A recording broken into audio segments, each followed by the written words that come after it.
By now, you should be able to add sections, format them, and change the background images. And feel free to experiment with different section types, like scrollmation, which allows you to switch images as you scroll through text, and background scrollmation, which is similar but with full screen images. But for now, I'm gonna add 3 reveal sections. Here I'll drag 2 images. The first one will have some text, and the second one is the exact same image but with another text.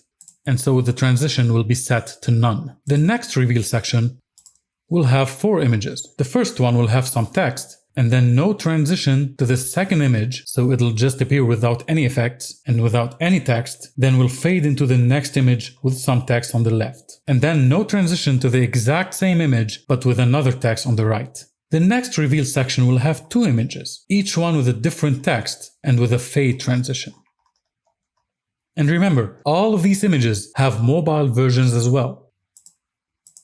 2560 by 1440 pixels for wide screens, 1080 by 1920 pixels for tall screens, and a safe area in the middle. Now let's add the end section.